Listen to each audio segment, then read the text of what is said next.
Inflation has become the problem not only of India but also of whole universe और whole world. दोस्तों क्या आपको नहीं लगता कि महंगाई जो है, और वो जो हमने गाना सुना था महंगाई डायन खाई जाता है, वो आज शायद प्रूव हो रही है. दोस्तों महंगाई बहुत बढ़ चुकी है, चाहे बात हम अपने भारत की करें या संपूर्ण विश्व की करें. इस महंगाई के रीजन कुछ भी हो सकते हैं. इस महंगाई का रीजन हो सकता है कि भाई शायद पैंडेमिक हुआ हो, शायद the only job basically what China has done for whole universe, जो चाइना ने क्रिएट किया, हो सकता है ये रीजन रहा हो. या फिर हो सकता है the way Putin has hugged specially in the diapers of every country. Might be the reason, can be anything. लेकिन रियल रीजन क्या है दोस्तों? इसी रीजन को जानने के लिए हम करते हैं रोज कुछ ना कुछ नया, चाहे वो एडिटोरियल पढ़ें, चाहे वो कहीं की न्यूज़ पढ़ें या कुछ भी पढ़ें. और आज यही हम पढ़ने वाले हैं आज के इस एडिटोरियल में कि आखिर क्या है कि भैया इसका रीजन पुतिन है, इसका रीजन यूक्रेन रशिया वॉर है, या पेंडेमिक है, या फिर हमारे खुद के निजी रीजन है. मतलब है क्या, इतनी महंगाई क्यों है, और या फिर इस महंगाई, इस इन्फ्लेशन पे काबू कैसे पाया जाए. ठीक है, तो देखते हैं कि राइटर क्या सोच रहे हैं और राइटर की क्या एक बहुत बेहतरीन सोच है, और इसी सोच को देखेंगे दोस्तों आज के एडिटोरियल में. मैं हूं पार्थ. स्टार्ट करते हैं आज का ये एडिटोरियल. नमस्कार दोस्तों. और एडिटोरियल स्टार्ट करने से पहले स्टार्ट करेंगे आज की वोकैबुलरी. ठीक है, आइए स्टार्ट करते हैं आज का एडिटोरियल.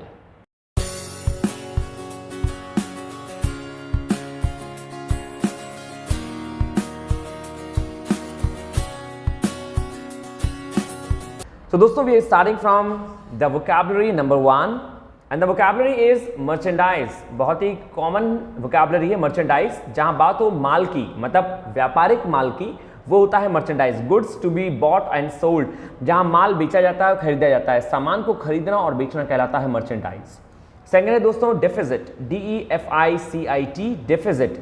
deficit का मीन्स होता है दोस्तों an excess of expenditure, जहां खर्चे जो है वो बढ़ जाएं और लायबिलिटीज और दायित्व जो है वो बढ़ जाए ओवर इनकम, जितनी इनकम है उससे ज्यादा, और assets in a given period, या फिर एसेट जो गिवन पीरियड में दे रखे हैं वो बढ़ जाए. मतलब सिंपल सा है, डेफिसिट का मतलब होता है कमी होना. आपकी जो इनकम है और इनकम से ज्यादा एक्सपेंडिचर बढ़ जाए, इट मीन्स आपको घाटा हो रहा है, तो वही घाटा कहलाता है डेफिसिट. नेक्स्ट है दोस्तों आज का phrase a far cry from, मतलब बहुत डिफरेंट होना. एक एजेंडा है, कोई चीज है, उससे बहुत डिफरेंट होना कहलाता है a far cry from. Number 4 है दोस्तों पोर्टेंट. एक अलग वर्ड है लेकिन फिर भी बहुत यूज होने वाला वर्ड है. पोर्टेंट का मतलब होता है कोई साइन या कोई वार्निंग. फ्यूचर में कुछ होने वाला है इसका संकेत देना या इसकी कोई वार्निंग होना, यही कहलाता है पोर्टेंट. नंबर 5 है दोस्तों स्वेल. स्वेल का मतलब वैसे तो सूजन होता है, जब सूज जाती हैं चीजें, तो सूज के चूंकि बढ़ जाती हैं, फैल जाती हैं, वही कहलाता है इंक्रीज, मतलब ग्रेजुअल इंक्रीजमेंट. धीरे धीरे कोई चीज बढ़ना कहलाता है स्वेल. नंबर 6 है दोस्तों विशियस साइकिल. जी हाँ, विशियस, VICIOUS, विशियस साइकिल का मीन होता है a situation in which an attempt to resolve one problems creates new problem. मतलब सिंपल सा है विशियस साइकिल. विषय मतलब विषैला, साइकिल मतलब साइकिल. एक चीज को सुधारने से हमने दूसरी चीज को भी बेकार कर लिया, मतलब दोनों को वर्स्ट सिचुएशन में पहुंचा देना. हमने सोचा कि हम ये काम करेंगे तो अच्छा होगा, लेकिन ससुरा वो भी बर्बाद हो गया, यही कहलाता है vicious cycle. A situation in which an attempt to resolve one problem creates new problem that lead back to the original situation, जो हमें दोबारा उसी सिचुएशन पे लाके खड़ा कर दे, वही कहलाता है vicious cycle.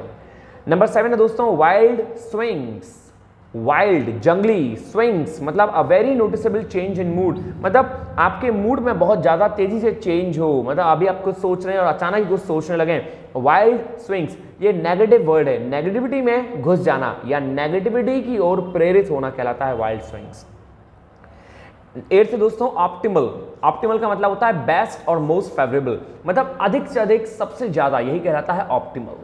And number 9 and last vocabulary है दोस्तों आज की guard down. GUARD, guard down means to relax and stop being careful and alert. मतलब रिलैक्स करना या किसी भी चीज की चिंता बिल्कुल ना करना, बिल्कुल रिलैक्स पोजीशन में आना. चूल्हे में गई दुनिया, जो हो रहा है होने दो भाई, रिलैक्स करो, चिल मारो, यही कहलाता है गार्ड डाउन. जो गार्ड होते हैं उनको डाउन कर देना. This is what all. So ये थी दोस्तों आज की 9 वोकैबुलरी. आशा करता हूं कि आपके समझ में आई होंगी. स्टार्ट करते हैं. आइए आज के एडिटोरियल को यहां से देखते हैं कि क्या है आज का एडिटोरियल. जैसा कि लिखा हुआ है हेडिंग में, वॉच द गैप. तो भैया गौर करते हैं, देखते हैं गैप को. गैप मतलब अंतराल, वॉच मतलब देखना, तो देखो गैप को. तो कितना अंतराल आया है, कितना गैप आया है ऑन वाइडनिंग ट्रेड डेफिसिट. जो व्यापारिक घाटा है, जो व्यापारिक डेफिसिट है, ऑन वाइडनिंग उसका बढ़ता हुआ रूप, तो मतलब व्यापारिक ट्रेड डिफिसिट का बढ़ता हुआ कोई भी चीज रूप कहलाता है ऑन वाइडनिंग ट्रेड डिफिसिट। आगे लिखा गया है the widening trade deficit puts more pressure on the rupee and aids growth retarding inflation.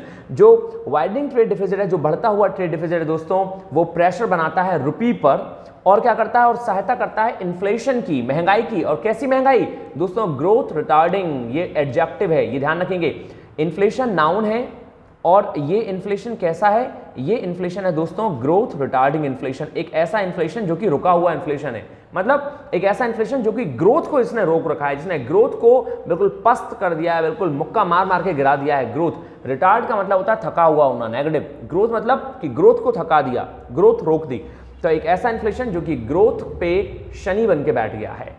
तो ये हो गया दोस्तों कि वाइडनिंग ट्रेड जो है डिफिसिट है वो प्रेशर बनाए हुए है रुपी पर, और जिसने इन्फ्लेशन को जिसने सहायता की है। और इन्फ्लेशन कैसा, जो इन्फ्लेशन जो कि ग्रोथ को रोके हुए है।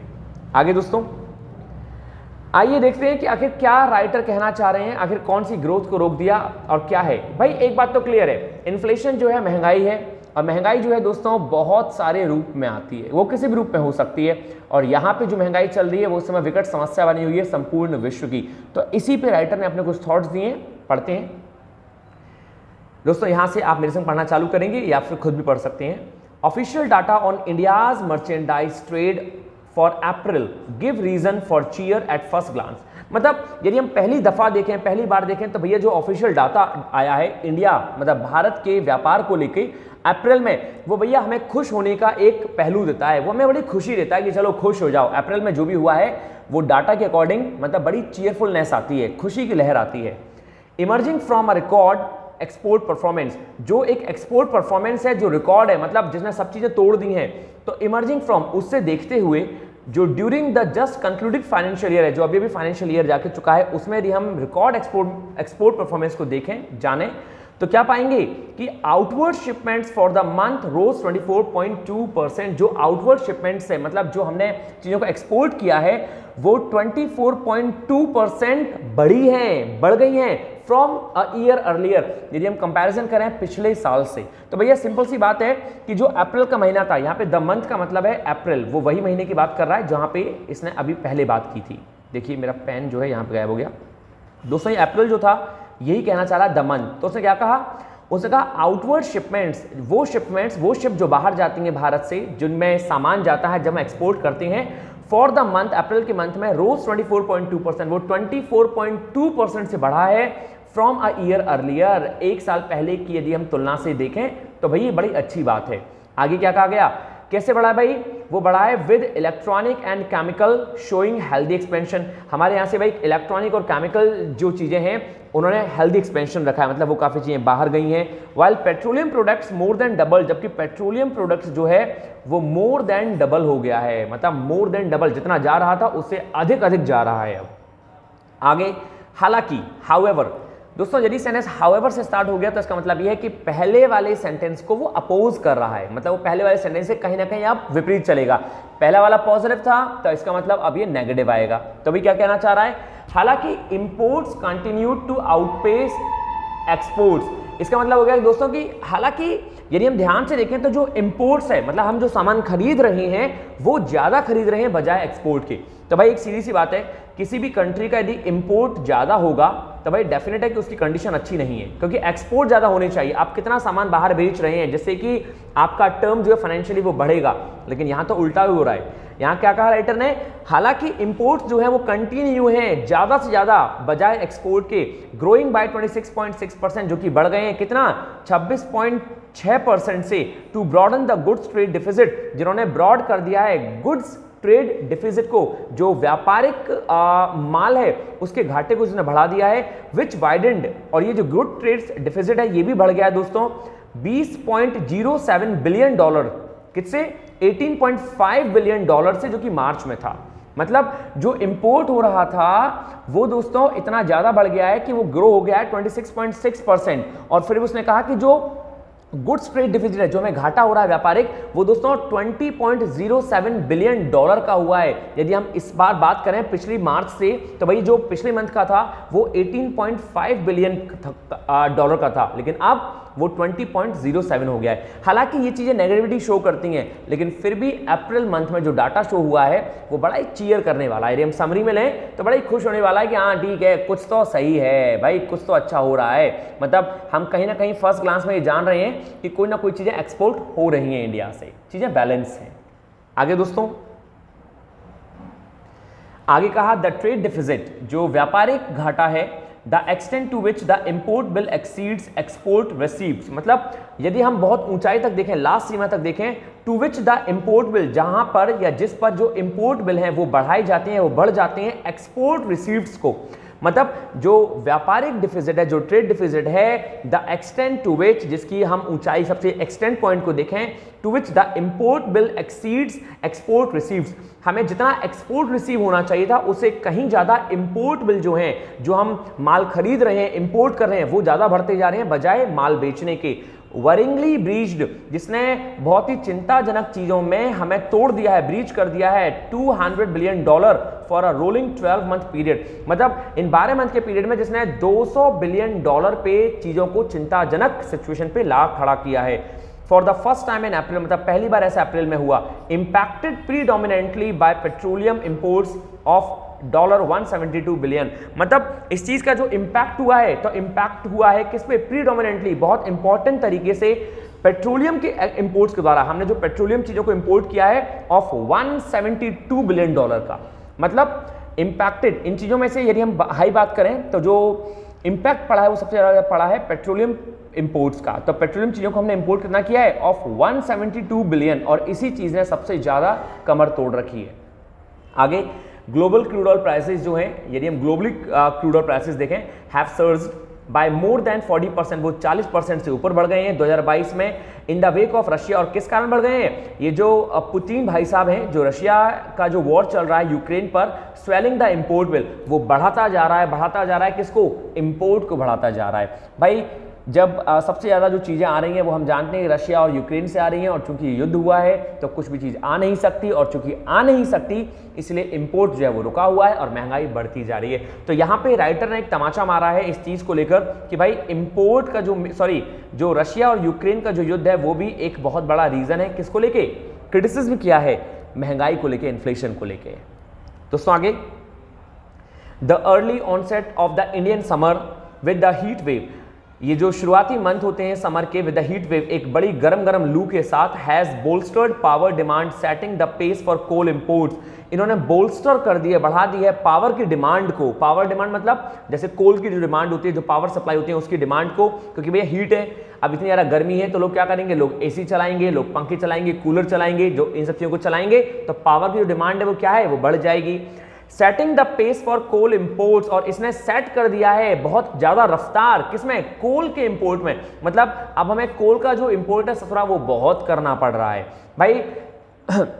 जब हमें पावर सप्लाई की जरूरत नहीं थी तो कोल की जरूरत क्या है, लेकिन पावर जब सप्लाई करनी है, जनरेट करनी है, तो दोस्तों अधिकतर जो पावर जनरेट होती है हमारे भारत में वो कोल से होती है। तो यहाँ पे कोल की हमें बहुत ज़्यादा जरूरत पड़ रही है, और कोल को बहुत धकाधक मामले में क्या किया जा रहा है? हमें इंपोर्ट करना पड़ रहा है, राइट। आगे उसने क्या कहा कि भैया विच ग्रू, जो कि बढ़ गया है 136% लास्ट महीने। अरे बाप रे, मतलब यदि हम कोल को देखें तो कोल इतना हुआ बढ़ा हुआ नहीं था, लेकिन चूंकि इतनी गर्मी के कारण अब कोल की जो डिमांड बढ़ गई है, इंपोर्ट बढ़ गया है, और वो कितना बढ़ गया है? 136% से बढ़ गया है पिछले महीने। नॉट विद स्टैंडिंग, दोस्तों ये जो नॉट विद स्टैंडिंग है इसका मतलब होता है डेस्पाइट, इसके बावजूद, आप लोग ध्यान रखेंगे, डेस्पाइट, बावजूद इसके रिकॉर्ड आउटपुट बाय की डोमेस्टिक सप्लायर, जो रिकॉर्ड आउटपुट है जो हम दे रहे हैं बाय की डोमेस्टिक सप्लायर, जो की डोमेस्टिक सप्लायर है, जो यहाँ के मतलब भारत के डोमेस्टिक सप्लायर हैं कोल इंडिया के, बजाय ये जो जितना प्रोड्यूस कर रहे हैं उतना प्रोड्यूस जो है वो उतना कंप्लीट नहीं हो पा रहा है हमारे लिए, तो हमें क्या करना पड़ रहा है? हमें इंपोर्ट करना पड़ रहा है। मतलब बावजूद इसके, वो क्या कहना चाह रहा है कि भारत में भी कोल प्रोड्यूस किया जा रहा है, बावजूद इसके हमें 136% टाइम्स बढ़ाना पड़ा है कोल, मतलब इतना सारा इंपोर्ट करना पड़ रहा है। तो डेफिनेट है कि इन्फ्लेशन तो आना ही आना था भाई, सिंपल है दोस्तों। आगे कहना चाह रहा है यहाँ पे, for the first time ever, पहली बार हमेशा में पहली बार ऐसा हुआ कि जो मिनिस्ट्री ऑफ पावर है उसने टाइमलाइन सेट कर दी है स्टेट्स के लिए कि भैया जो आप कोल इंपोर्ट करेंगे over the next few months, मतलब आपको कुछ महीने के लिए कोल इंपोर्ट करना पड़ेगा। A far cry from the 16% year on year decline. और भैया ये चीजें अब डिफरेंस शो कर रही हैं, ये बड़ी डिफरेंट में बदल गई हैं कि जो 16% ईयर ऑन ईयर मतलब हर साल जो डिक्लाइन हो रहा है इंपोर्ट्स में ऑफ द फ्यूल इन अप्रैल 2021, मतलब फ्यूल में ये केस में कह रहा है कि फ्यूल के इंपोर्ट में जो डिक्लाइन हो रहा है 16% से अप्रैल 2021 जनवरी से लेकर 2022 के पीरियड को यदि देखें एंड अ क्लियर पोर्टेंट, और ये चीज बहुत स्पष्ट तरीके से दिखाती है, शो करती है कि क्या शो करती है कि बिल जो है ओवरसीज परचेज का, मतलब बाहर से हम जो चीज खरीदते हैं उसका जो बिल है ऑफ कोल का is also set to swell, वो अब तैयार है बहुत ज्यादा बढ़ने को। मतलब हम जो भी चीज खरीद रहे थे उनकी तो बातें क्या करें, लेकिन अभी जो कोल का जो बिल बैठा है ना बाहर के लिए, ओवरसीज का मतलब होता है फॉरेन कंट्रीज, तो उसका बिल बहुत लंबा चौड़ा बनने वाला है क्योंकि अब हमें बहुत ज्यादा कोल की जरूरत पड़ रही है। तो दोस्तों राइटर ने थोड़ी चिंता दिखाई है, राइटर ने थोड़ा यहाँ पे वरीनेस दिखाई है कि भाई बहुत ज़्यादा चिंता की बात है कि इंडिया में कोल की कमी हो रही है और हम जिस तरह से को कंज्यूम कर रहे हैं तो हमें इंपोर्ट करना पड़ेगा, और इंपोर्ट करना पड़ेगा तो डेफिनेट इसका इफेक्ट हमारी इकोनॉमी पे पड़ेगा। आगे क्या कहा गया, मॉनिटरिंग, ध्यान देते हुए जो ट्रेड डिफिजिट है इज क्रूशियल, वो बहुत इंपॉर्टेंट है, as this has direct bearing on the current account deficit, जैसा कि इसका प्रभाव सीधा सीधा पड़ता है किस पे, सीएडी पे, करंट डिफिजिट अकाउंट पे, राइट, या करंट अकाउंट डिफिजिट पे। डिसकंसर्टिंगली मतलब ये बड़ी चिंताजनक बात है, वरिंगली बात है कि फॉरेन डायरेक्ट इन्वेस्टमेंट जो है एफडीआई जो है विच टिपिकली हेल्प, जो बहुत गहराई से हेल्प करता है क्या करने में, ब्रिज द सीएडी, मतलब जो करंट डिफिजिट अकाउंट है उसको कम करने में। मतलब उसने कहा है कि एफडीआई जो है वो बहुत अच्छे से कम करता है, हेल्प करता है कम करने में सीएडी को, करंट अकाउंट डिफिजिट को। हैज सीन अ मॉडरेशन, उसकी हालत भी खराब देखी गई है, मतलब वो भी कम नहीं कर पा रहा। मॉडरेशन का मतलब क्या होता है, वो भी मतलब ढीला पड़ा हुआ है, उसमें भी कमी देखी गई है।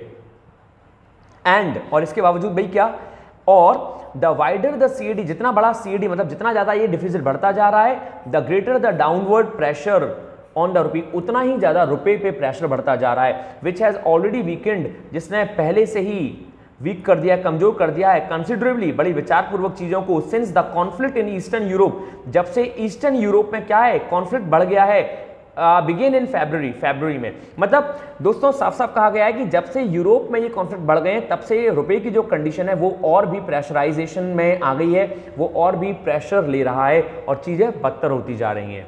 आगे क्या कहा गया, आगे कहा गया a weaker rupee in turn, जो रुपी है वो वीकर टर्न हो गया है, मेक्स इंपोर्ट्स कॉस्टलियर, जिसने इंपोर्ट्स को कॉस्टली बना दिया है। भाई रुपए की कीमत घट गई, जब रुपए की कीमत घट गई तो हम जो चीज बाहर से खरीद रहे हैं मतलब उनकी कीमत बढ़ गई, तो भैया ये चीजें और कमजोर कराती जा रही हैं, पोटेंशियली वाइडनिंग, और ये चीज बढ़ती जा रही है पावरफुल तरीके से। और किसको बढ़ा रही है, बढ़ा रही है ट्रेड डिफिजिट को, जो व्यापारिक घाटा है उसको बढ़ा रही है। एंड दस, और इस तरह ट्रिगरिंग अ विशियस साइकिल, इसने एक साइकिल को चला रखा है, मतलब हम एक काम करते हैं दोबारा उसी काम को सुधारने के लिए दूसरा काम करते हैं लेकिन हम कोई काम नहीं कर पा रहे, हम दोबारा बैक हो जाते हैं अपनी उसी सिचुएशन पे। तो राइटर ने साफ साफ कह रहा है कि भाई कभी पेंडेमिक की बात करें, कभी रशिया यूक्रेन की वॉर की बात करें, कभी खुद की महंगाई को लेकर चिंता करें या दुनिया भर की चीजों को लेकर बात करें, तो भाई एक चीज सुधरती नहीं है कि दूसरी समस्या आ लगती है और हम लोग वहां जहां से चालू करते हैं वहां के वहां दोबारा आ जाते हैं। दोस्तों अगेन राइटर ने यहाँ पे चिंता दिखाई है, राइटर यहाँ पे अपने आप को बहुत असहाय महसूस करवा रहा है कि भाई ये समस्या जो है इससे पे हमें वर्क करना पड़ेगा वरना दिक्कत हो जाएगी। आइए आगे देखते हैं, ये लीजिए आरबीआई की कमी थी, अब आरबीआई भी आ गया। तो भैया इसने कहा कि RBI has sought to study the rupee against wild swings. RBI ने जो है वो क्या किया है, वो डिमांड की है कि भैया लगातार रुपी की, स्टडी रुपी की, लगातार रुपए की डिमांड की है अगेंस्ट वाइल्ड स्विंग्स। किसके अगेंस्ट में, जो ये चीजें बद से बदतर होती जा रही हैं उनके लिए आरबीआई ने क्या कहा है, हैज सॉट टू स्टडी, उसने मांग की है कि भाई रुपए का फ्लो बना रहना चाहिए। Evident in the dip in foreign exchange, और इसने स्पष्ट रूप से शो किया है in the dip of foreign exchange reserve, कि फॉरेन एक्सचेंज रिजर्व जो है, जो फॉरेन एक्सचेंज रिजर्व है उसमें डिप है, मतलब उसमें भी बहुत ज्यादा गिरावट है, टू 600.4 जो बिलियन डॉलर है उससे अब कितना हो गया है, 640 से 604.4 हो गया है। मतलब जो हमारे पास फॉरेन एक्सचेंज रिजर्व था दोस्तों वो बताया कि 640 बिलियन डॉलर का था, जो अब कितना हो गया, 600.4 बिलियन हो गया है रिजर्व, मतलब ये भी घटता जा रहा है।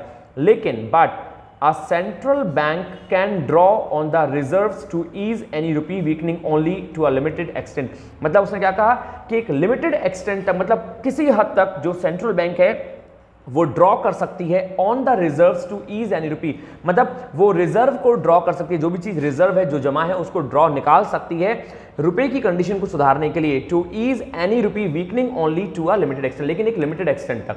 यदि सेंट्रल बैंक चाहे तो वो रुपए की स्थिति को अच्छा कर सकती है, वो क्या कर सकती है, वो विड्रॉ कर सकती है, वो ड्रॉ कर सकती है रुपए की सिचुएशन को। आगे, the RBI also has its hands full with the battle against.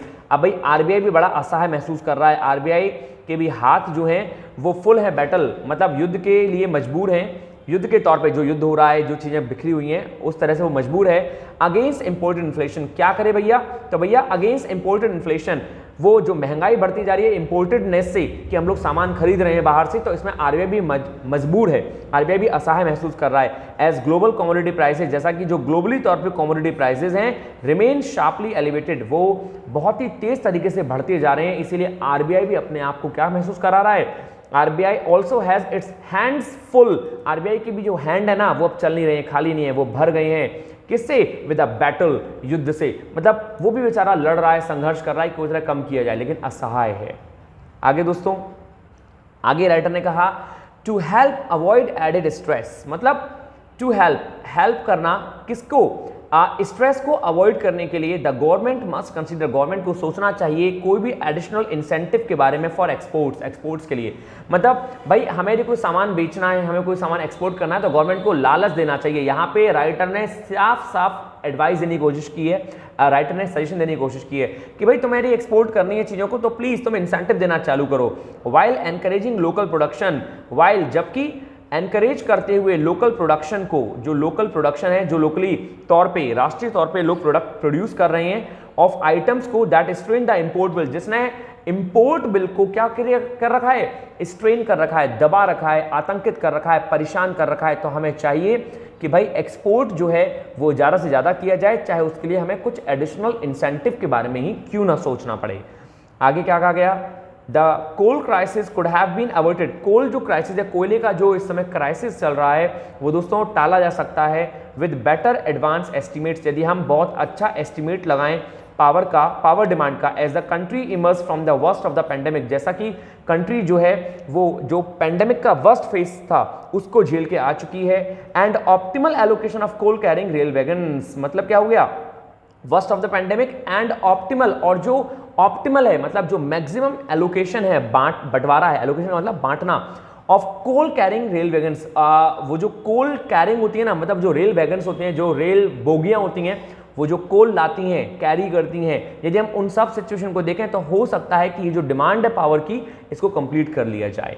दोस्तों फिर से रिपीट करूंगा, एक बार समझेंगे इसको। यहाँ से सेंटेंस में कहा गया the coal crisis could have been averted, coal जो क्राइसिस है उसको अवॉइड किया जा सकता है, टाला जा सकता है बेटर एडवांस एस्टिमेट के साथ पावर डिमांड की, मतलब पावर डिमांड की जो बेटर एस्टिमेट है यदि उसको लगाया जाए, उसको अच्छे से जांचा जाए तो इस चीज को टाला जा सकता है समस्या को। एज द कंट्री, जैसा कि कंट्री जो है वो उभर के आ चुकी है वर्स्ट पैंडेमिक कंडीशन से, and optimal allocation of coal carrying rail wagons, और जो सब अधिक से अधिक जो कोल वैगन्स हैं जो कैरी करते हैं किसको, कोयले को, तो भाई वो भी अपनी आप की सुविधाजनक सिचुएशन को देख पाएंगे यदि हम क्या करें, यदि हम एक एस्टिमेट लगाएं एडवांसमेंट का कि हाँ कैसे हमें इसका बंटवारा करना चाहिए, एलोकेट करना चाहिए।